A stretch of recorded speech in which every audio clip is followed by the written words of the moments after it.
जय हिंद साथियों, स्वागत है आपका फिजिक्स रिवोल्यूशन बालकेश भार्गव। कक्षा 10 में जो बच्चे सामाजिक विज्ञान का पेपर देने जाएंगे उनके लिए बहुत ही इंपॉर्टेंट वीडियो है। ये मानचित्र से संबंधित कुछ चुनिंदा क्वेश्चंस हैं, उसमें से ये पक्का गारंटी है कि उसमें से ज्यादा क्वेश्चन आपको मिल जाएंगे। आए दोस्तों, पहले हम लोग बात करेंगे इतिहास पोर्शन से। इतिहास पोर्शन से कितने क्वेश्चन आ सकते हैं। यहाँ पे हमने 15 क्वेश्चन दिए हैं। इन 15 क्वेश्चन को आप अगर रट लेंगे किनारे से, तो चूंकि आप जानते हैं मानचित्र वाले वर्क में आपको लिखना भी पड़ता है और आपको दर्शाना भी पड़ता है। आधा नंबर लिखने पे, आधा दर्शाने में मिलता है। 5 नंबर आपका इतिहास से आता है और 5 नंबर भूगोल से आता है। तो चलिए हम लोग बात करते हैं इन 15 क्वेश्चन में। गारंटी है 15 क्वेश्चन में आपको 4 क्वेश्चन पक्का मिल जाएंगे। आप देखिए, भारतीय राष्ट्रीय कांग्रेस का 1885 का अधिवेशन हुआ था मुंबई में। अभी मैं दर्शा दूंगा आपको मैप में। 1907 का अधिवेशन ये हुआ था सूरत में। ये क्वेश्चन आता है ऐसे करके कि कांग्रेस का विभाजन किस अधिवेशन में हुआ था, तो वो है सूरत में हुआ था। और आपको पता हो जाए सूरत कहां पे है, ये गुजरात में है। दोस्तों, कांग्रेस का 1916 का अधिवेशन हुआ था लखनऊ में। फिर कांग्रेस का विशेष अधिवेशन ये सितंबर 1920 में हुआ था। 1920 में 2 अधिवेशन हुए थे।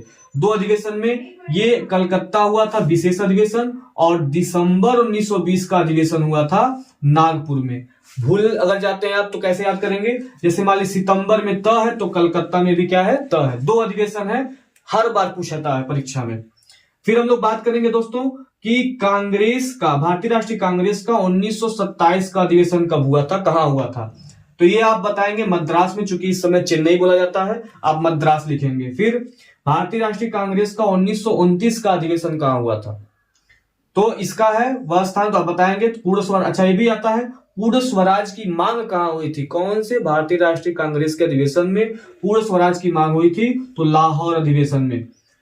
अगली बार दोस्तों आगे इधर आएंगे तो यहाँ पे दिया हुआ है जलियांवाला बाग हत्याकांड 1919, ये कहां हुआ था। बहुत ही मोस्ट इंपॉर्टेंट क्वेश्चन है ये, हर बार परीक्षा में मानचित्र में पूछा जाता है। ये 1919 में हुआ था, इसका विशेष मतलब नहीं, लेकिन तो कहां हुआ था, ये अमृतसर में। क्वेश्चन में आप पाएंगे वह स्थान जहां लगातार, तो ये अमृतसर पंजाब में। फिर आप पाएंगे असहयोग आंदोलन स्थगित कहां हुआ, 1922 में हुआ था।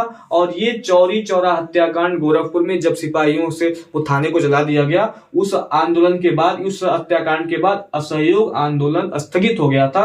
अगर ये भी पूछता है चौरी चौरा हत्याकांड कहां हुआ, तो आप गोरखपुर उत्तर प्रदेश दर्शा देंगे। फिर आता वह स्थान जहां दांडी यात्रा प्रारंभ किया गया, महात्मा गांधी ने दांडी यात्रा प्रारंभ किया था, वो साबरमती आश्रम से। कब, तो यहाँ 12 फरवरी 1930 लिखा हुआ है। फिर क्वेश्चन पूछता है वह स्थान जहां दांडी यात्रा समाप्त की गई और नमक कानून उल्लंघन कराया गया, तो यह दांडी गुजरात में हुआ था। कहां पे हुआ था, दांडी गुजरात में। इसका आंसर दांडी है, इसका आंसर दांडी लिखा हुआ है, लेकिन आंसर क्या होगा, साबरमती होगा। आपको दर्शाना भी पड़ेगा। फिर सविनय अवज्ञा आंदोलन शुरू हुआ था दांडी गुजरात में ही, तुरंत उसके जस्ट बाद शुरू हो गया था। वह स्थान जहां नील की खेती के लिए सत्याग्रह हुआ, तो चंपारण बिहार में। वह स्थान जहां, ये क्वेश्चन भी एकदम पॉइंट टू पॉइंट है क्वेश्चन, अगर आप पेपर लाइएगा और मिला लीजिए मेरे क्वेश्चनों से, सारे के सारे मिलेंगे। सूती मिल श्रमिकों का आंदोलन हुआ था अहमदाबाद गुजरात में। श्रमिकों ने सूती मिल श्रमिक जो आंदोलन किए थे वो अहमदाबाद गुजरात में। फिर अधिक लगान संबंधी किसानों का सत्याग्रह हुआ था गुजरात के खेड़ा में। दोस्तों, अब मैं आपको दर्शाता हूं मैप के माध्यम से, इसको आप लोग नोट भी कर सकते हैं। अब चलिए हम मैप के माध्यम से वो समझाते हैं 15 क्वेश्चन का आंसर, चूंकि क्वेश्चन लिख लिए हैं। पहला क्वेश्चन आप मिलाइएगा, तो पहला क्वेश्चन यह, भारतीय राष्ट्रीय कांग्रेस 1885 का अधिवेशन, तो ये हुआ था दोस्तों, ये हुआ था मुंबई में। ये कहां हुआ था, आप मुंबई में दर्शा सकते हैं, मुंबई आप यहां दर्शा सकते हैं महाराष्ट्र। फिर आप 1907 का अधिवेशन हुआ था सूरत गुजरात में, तो आप दर्शा देंगे यहाँ पे सूरत गुजरात। यहाँ पे दूसरा क्वेश्चन यहाँ पे आपका है, दूसरा यहाँ पे आप लिख सकते हैं मुंबई, एग्जैक्ट लोकेशन यहाँ पे आप लिख सकते हैं सूरत लिख सकते हैं, ठीक है। फिर आपका है 1916 का अधिवेशन, ये आपका लखनऊ में, आप उत्तर प्रदेश आ जाएंगे, यहाँ पे लखनऊ दर्शा देंगे, यहाँ पे लखनऊ लिख देंगे, लखनऊ। फिर आपके पास ये आंसर आप मिलाते रहिएगा, मैं लिख दे रहा हूं 3, यहाँ पे 2, यहाँ पे 1। फिर चौथा आपका है, और सितंबर 1920 का अधिवेशन हुआ था, सितंबर में। ये आप सितंबर में बोला था, तो कहां पे है, ये आप बताएंगे कलकत्ता में है। कहां पे है, कलकत्ता। ये चौथा क्वेश्चन का आंसर है कलकत्ता। फिर पांचवा क्वेश्चन, दिसंबर 1920 का अधिवेशन हुआ था नागपुर, ये भी महाराष्ट्र में है। यहाँ पे आप लिख सकते हैं नागपुर, और ऐसे आप लिखेंगे। परीक्षा में कैसे लिखेंगे, परीक्षा में आप ऐसे लिखेंगे, ऐसे यहाँ पे लिखेंगे, ऐसे बनाएंगे आप और फिर तीर लगाएंगे, यहाँ पे लिखेंगे आप ऐसे नागपुर। ठीक है दोस्तों, यहाँ पे ऐसे लिख सकते हैं। फिर यहाँ पे आप लिख नंबर डाल दीजिएगा। फिर दिया है कि छठवां कांग्रेस का 1927 का अधिवेशन, तो 1927 का अधिवेशन हुआ था मद्रास में, आप यहाँ लिख देंगे मद्रास, ऐसे लिख देंगे मद्रास, फिर बनाकर क्या मद्रास लिख देंगे। फिर कह रहा है कि 1929 का अधिवेशन पूर्ण स्वराज की जहां मांग की गई थी, ये लाहौर में, यहाँ पंजाब के जस्ट बगल में पाकिस्तान, चूंकि लाहौर इस समय पाकिस्तान में है तो यहाँ दर्शाएंगे आप लाहौर। ये आपका आंसर है, ये आपका सातवां आंसर है, ये आपका सातवां आंसर है। फिर लाहौर ये सातवां है, अच्छा ये छठवां ये है मद्रास का। फिर आप आएंगे जलियांवाला बाग हत्याकांड 1919 में अमृतसर में हुआ था, आप पंजाब यहां दर्शा देंगे, यहाँ पे अमृतसर लिख देंगे, यहाँ पे अमृतसर, अमृतसर। ये बहुत पूछता है दोस्तों, बहुत ही ज्यादा पूछता है, 8वां क्वेश्चन का आंसर है। उसके बाद असहयोग आंदोलन 1922 चौरी चौरा हत्याकांड, आप आएंगे कहां पे, गोरखपुर दर्शाएंगे आप, यहाँ पे लिखेंगे चौरी चौरा हत्याकांड, आप यहाँ पे लिखेंगे, ये आपका आंसर है। आप जो लिखवाए हैं उसमें 9वां आंसर है आपका। ठीक है, फिर दांडी यात्रा प्रारंभ हुई साबरमती आश्रम, यहीं पे आप दर्शा देंगे साबरमती आश्रम। गुजरात में बहुत सारा क्वेश्चन है, साबरमती आश्रम, साबरमती आश्रम, ये आपका आंसर है, 10वां आंसर है। ठीक है, 11वां दांडी यात्रा समाप्त की गई, आप वहां बताएंगे दांडी में, तो दांडी में ही दर्शाना आपको, यहाँ पे आप दर्शा देंगे दांडी, ये आपका 11वां आंसर है। ठीक है, दांडी यात्रा समाप्त हुई दांडी स्थान पे ही। फिर और वहीं पे नमक कानून उल्लंघन किया गया, सविनय अवज्ञा, इसका आंसर भी आप यही लिख देंगे, 12वां का भी यही है।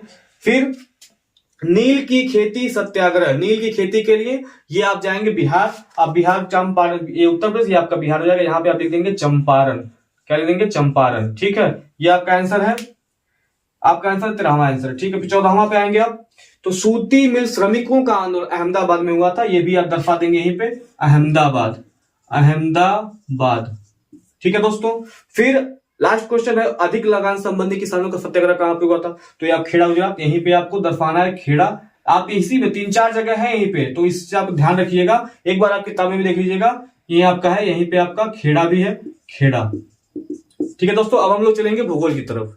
भूगोल का मानचित्र बताने से पहले आपको हम बता दें कि इतिहास वाले पोर्शन में आपको कुछ क्रांतिकारियों का, कुछ जो देशभक्त अपने देश के थे, आजादी के लड़े, उनका जन्म स्थान और मृत्यु स्थान भी पूछता है, तो उसे एक बार आप लोग देख लीजिएगा। महात्मा गांधी, भगत सिंह, सुभाष चंद्र बोस, जवाहरलाल नेहरू, ऐसे कुछ लोगों का, आप सरदार वल्लभ भाई पटेल, इन लोगों का जन्म स्थान और मृत्यु आप लोग देख लीजिएगा, वो भी कभी कभार पूछ लेता है।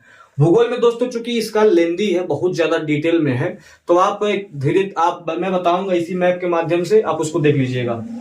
इसमें देखिए क्या है, पहले ही है मिट्टियों के बारे में, पहले ही क्या है मिट्टियों के बारे में है।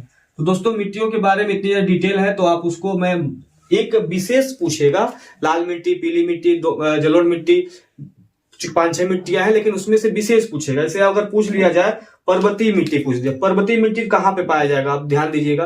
पर्वतीय मिट्टी पर्वत के समय इधर पाया जाएगा, आप अरुणाचल प्रदेश में कुछ पाएगा, कुछ यहाँ पे आपको जम्मू कश्मीर, लद्दाख में। अगर कोई कहे जलोढ़ मिट्टी किस क्षेत्र में पाया जाएगा दोस्तों बताएंगे, तो ये आपका पाया जाएगा उत्तर प्रदेश, पंजाब, हरियाणा, इन क्षेत्रों में जलोढ़ मिट्टी, क्योंकि जहां पे नदियां बह रही है ज्यादा से ज्यादा, वहां पे आपको जलोढ़ मिट्टी मिलेगा। अगर आप लाल और पीली मिट्टी की बात करें, लाल और पीली मिट्टी आपको मिलेंगी, आपको मैं बता, जहां अब मैं बताऊं वह क्षेत्र ध्यान दीजिएगा, लाल मिट्टी, लाल और पीली मिट्टी दोनों, ये आपको झारखंड साइड से लेकर के, झारखंड में कुछ आंध्र प्रदेश में, कुछ आपको कर्नाटक में, सारी राज्यों को नहीं दर्शाना है, 1-2 राज्यों को आपको दर्शा देना, प्रमुख क्षेत्र पूछता है। फिर काली मिट्टी की बात कर लेंगे, तो काली मिट्टी की बात, तो यहाँ पे आपको मध्य प्रदेश में, मध्य प्रदेश का इलाका, महाराष्ट्र का इलाका आपको दर्शाना है, वहां पे कुछ हिस्सा गुजरात का दर्शा देना है। पुनः लैटराइट मिट्टी की बात हम लोग कर लेंगे, लैटराइट मिट्टी भी कुछ इन्हीं क्षेत्रों में आपको दर्शा देना है, आपको उत्तर भारत की तरफ नहीं दर्शाना है। शुष्क और जो राजस्थान, जो का राजस्थान में मिट्टी पाई जाती है, आप उसको मसूरी मिट्टी भी कहते हैं, तो आप राजस्थान में दर्शा सकते हैं। मिट्टियों के बाद दोस्तों, इसके बाद हम लोग चलते हैं, तो आपको मिल जाएगा जल संसाधन में, आपको कुछ झील के बारे में, कुछ झील, कुछ नदियां, कुछ जो आपके सागर बांध परियोजनाएं हैं, जो नदियों पे बांध परियोजनाएं बनी हैं, उन पर भी आपको विशेष ध्यान देना है, क्योंकि आपके सिलेबस में लिखा भी गया है, उसे भी आप एक बार देख लीजिएगा। जैसे अगर पूछ ले डल झील कहाँ पे है, तो डल झील आपको दर्शाना है कहाँ पे, जम्मू एंड कश्मीर में आपको दर्शा देना है। चूंकि संकेत पर ध्यान देना आपको, इसमें आपको पूछता भी है कि फला, आपको फला दर्शाना है इस चिन्ह के माध्यम से। चिन्ह दर्शाना जरूरी है, क्योंकि डल झील यहाँ पे है तो आपको यहाँ पे लिख देंगे डल झील। ऐसे ही आपको बांध परियोजनाओं में बहुत सारे परियोजनाओं का नाम यहाँ पे है, आप उसको भी देख सकते हैं, आपको क्वेश्चन बैंक्स में मिल जाएंगे। आप वहां पे एक बार जाकर के देख लीजिए। सलाल है, भाखड़ा नांगल है, टिहरी बांध है, राणा प्रताप सागर है, सरदार सरोवर है, हीरा कुंड है, नागार्जुन सागर परियोजना है, तुंगभद्रा परियोजना है। ये सभी आपके सिलेबस में है, इसको आप लोग देख लीजिएगा। अब हम बात करें राणा प्रताप सागर, एक बार सभी लोग देख लेंगे। फलाल बांध परियोजना यह है आपका जम्मू कश्मीर में। भाखड़ा नांगल आपका है कहां पे, फलाल, यहाँ पे फलाल बांध यहाँ पे है। सब दर्शाना पॉसिबल नहीं है कहीं मैप में, लेकिन मैं आपको इंडिकेट कर रहा हूं। आप लेकर के कॉपी और किताब लेके बैठिए, क्वेश्चन बैंक लेके बैठिए, मिलाते रहिए। सलाल बांध यहाँ पे है, पुनः आपको जम्मू कश्मीर में, पुनः आपको मिलेगा टिहरी बांध। टिहरी बांध उत्तराखंड में, आप आएंगे कहां पे, उत्तराखंड में, टिहरी बांध यहाँ पे उत्तराखंड में।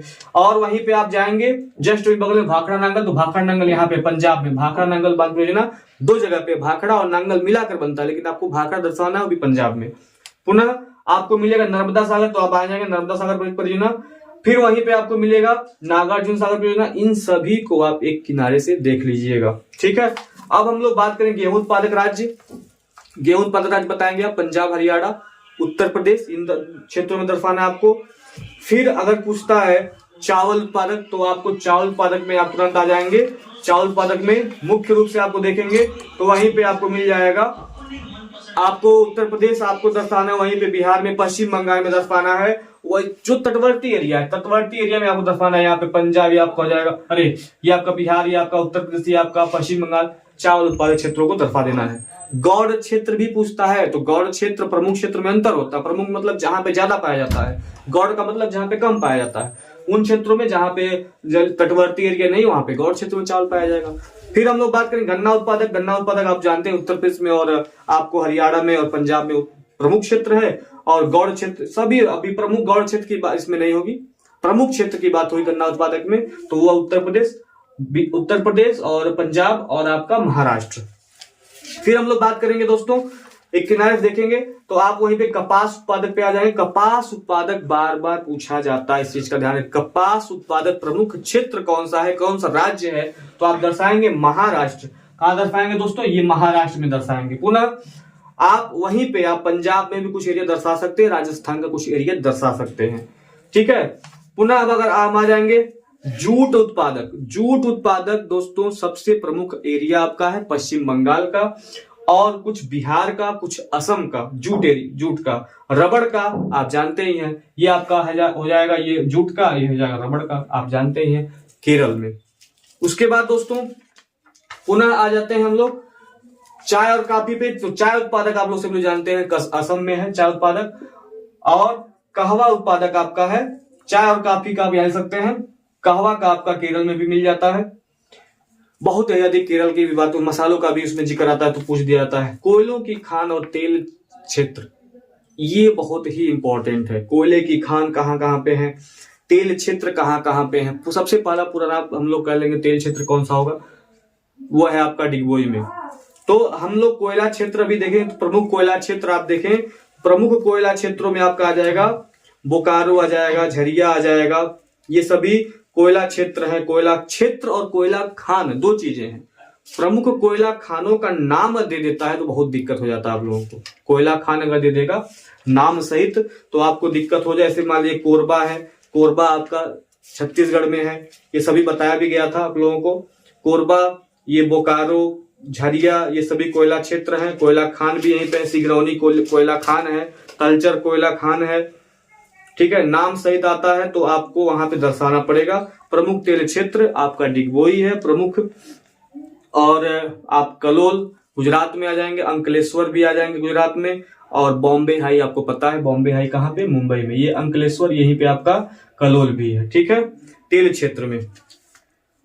अब इसके बाद जो सबसे महत्वपूर्ण इंपॉर्टेंट आता है आणविक ऊर्जा यानी परमाणु ऊर्जा केंद्र बहुत ही इंपॉर्टेंट है। आपको यहाँ मिल जाता है परमाणु ऊर्जा केंद्र, जैसे आपको 4 ही है, नरौरा, कल्पक्कम और रावतभाटा, तारापुर, ये 3-4 ही हैं। तो आपको मैं बता दूं, नरौरा परमाणु ऊर्जा केंद्र ये आपका उत्तर प्रदेश में है। नरौरा ये आपका उत्तर प्रदेश में बहुत ही पूछता है, नरौरा। फिर आपका रावतभाटा राव में है, उसमें आपका राजस्थान में दर्शा दीजिएगा रावतभाटा। कल्पक्कम, ये कल्पक्कम आपका है तमिलनाडु में। कहां पे दोस्तों? तमिलनाडु में। कल्पक्कम तमिलनाडु में है, यहाँ पे आपको परमाणु ऊर्जा केंद्र मिलेगा। और एक और है जो तारापुर है, और तारापुर आपका महाराष्ट्र में है। तारापुर आपका कहाँ है? महाराष्ट्र में है। और एक काकरापारा है, यह आपका गुजरात में परमाणु ऊर्जा केंद्र है। इन सभी का बहुत ही इंपॉर्टेंट है, क्वेश्चन इंपॉर्टेंस है, बहुत बार पूछा जाता है। खनिज ऊर्जा की बात कर ले तो लौह अयस्क क्षेत्र, लौह अयस्क खाने, जहां पे लौह अयस्क क्षेत्र होंगे वहीं पे लौह अयस्क खाने होंगे। इन सभी को आप लोग एक किनारे पे आप क्वेश्चन बैंक्स में जाकर के देख लीजिएगा, एक एक नाम सहित देख लीजिएगा। फिर चूंकि बहुत डिटेल है, फिर लौह अयस्क खानों को मैग्नीज, बॉक्साइट, अभ्रक, ये सभी भी आपको वहां पे मिल जाएगा। ठीक है दोस्तों। फिर लौह इस्पात हम केंद्र पे आ जाते हैं, तो लौह इस्पात केंद्र में आपको मिल जाएगा जमशेदपुर, बोकारो, राउरकेला, भिलाई छत्तीसगढ़, दुर्गापुर मुंबई में आप आएंगे, यहाँ पे डालवी में, विजयनगर कर्नाटक में। तो ये लौह इस्पात केंद्र है। ठीक है दोस्तों। फिर सॉफ्टवेयर टेक्नोलॉजी पार्क्स पूछ देता है कभी कभार, सॉफ्टवेयर टेक्नोलॉजी पार्क्स पूछ देता है।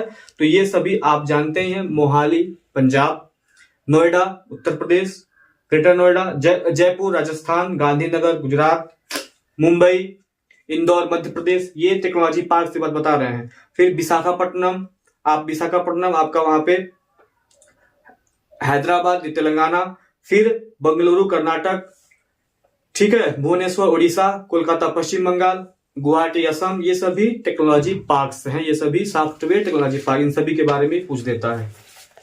उसके बाद मुख्य पत्तन और हवाई अड्डों के बारे में पूछता है। तो मुख्य पत्तनों में आप लोग अगर पूर्वी घाट की पूछ दे, या पूर्वी घाट का पूछ देता है, ये पश्चिमी घाट का पूछ देता है, तो बहुत ही आसान तरीके से आप लगा लेंगे उसको। ये एक बंदरगाह जरूर पूछता है। तो अगर आप बात करें पूर्वी घाट की, तो यहाँ पे पहले ही आपका कोलकाता बंदरगाह है, कोलकाता बंदरगाह। फिर यहीं पे आपका है कोलकाता, आप मैं बोल रहा हूं उस हिसाब पर ध्यान दीजिएगा, लिखने में थोड़ा सा आपको टाइम लगेगा, केवल ध्यान दीजिए और आप कॉपी किताब लेकर के बैठिए। कोलकाता, यहीं पे आपको उड़ीसा भुवनेश्वर मिल जाएगा, यहीं पे आपको पारादीप बंदरगाह आपको मिल जाएगा वहीं पे। उसके बाद जस्ट आपको मिलेगा विशाखापट्टनम, आंध्र प्रदेश विशाखापट्टनम, ये आपको बंदरगाह मिल जाएगा विशाखापट्टनम। और दर्शाइएगा तो जान लीजिएगा, आपको दर्शाना है एकदम समुद्री या बंगाल खाड़ी है तो इसके किनारे जस्ट दर्शाना है, अंदर नहीं दर्शाइएगा। फिर चेन्नई में आप मीनामबक्कम, यहाँ चेन्नई में आप आ जाएंगे दर्शाने, यहाँ भी आपको पूर्वी घाट का एक बंदरगाह मिल जाएगा। पुनः आप अगर पश्चिमी घाट पर आते हैं, तो पश्चिमी घाट पर आने से पहले आपको जानना चाहिए कौन कौन से बंदरगाह यहाँ पे हैं। यहाँ पे आपको कांडला है, कांडला बंदरगाह के बाद आप गुजरात में प्राकृतिक बंदरगाह भी बोला जाता है इसको। मुंबई में है आपका बंदरगाह नवावा सोवा बंदरगाह है, मुंबई में ही आपको मारमा गांव बंदरगाह है गोवा में। अब कर्नाटक में भी न्यू मंगलोर कर्नाटक में है। कोच्चि बंदरगाह यहाँ पे आते, कोच्चि बंदरगाह केरल में है, आप दर्शा सकते हैं वहां पे। तूतीकोरिन बंदरगाह वहीं पे है। ठीक है दोस्तों, इन बंदरगाहों को एक बार देख लीजिएगा। फिर अंतर्राष्ट्रीय हवाई अड्डों की बात कर लेते हैं, तो इंदिरा गांधी अंतर्राष्ट्रीय हवाई अड्डा कहाँ पे है? दिल्ली में, आप सभी लोग जानते हैं, दिल्ली में दर्शा दीजिए इंदिरा गांधी अंतर्राष्ट्रीय। और आप संकेत के साथ दर्शाइएगा, बार बार हम कह रहे हैं संकेत। ऐसे मान लीजिए इंदिरा गांधी अंतर्राष्ट्रीय हवाई अड्डा है, तो आप इसको ले करके यहाँ पे ऐसे करके आप यहाँ लिख दीजिए और संकेत यहाँ बना दीजिए, तीर यहाँ लगाइए, संकेत यहाँ बना दीजिए। ठीक है। पुनः हम लोग बात करें अंतर्राष्ट्रीय अड्डा की, तो एक राजाजी बंदरगाह क्या बोलते हैं अंतर्राष्ट्रीय अड्डा है, राजा सांसी अमृतसर में। नेताजी सुभाष चंद्र बोस अंतर्राष्ट्रीय अड्डा कहाँ पे बता सकते हैं आप लोग? कोलकाता में। ठीक है। छत्रपति शिवाजी अंतर्राष्ट्रीय अड्डा कहाँ पे? मुंबई में। ऐसे ही आप राजीव गांधी का भी याद कर लीजिएगा।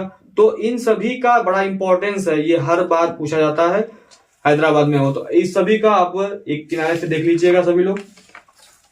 और राज्य राजधानियां भी कभी कभी पूछ देता है, तो राज्य राजधानी भी देख लीजिएगा, राजधानी कौन कौन से राज्य में है। आप सभी लोग इतने समय केवल दे दीजिए, पढ़ लीजिए, दोहरा लीजिए, पूरा मतलब क्लियर कर दें कि आपको 10 नंबर में 8 नंबर क्लियर हैं, आप इतना ही ध्यान दे देंगे।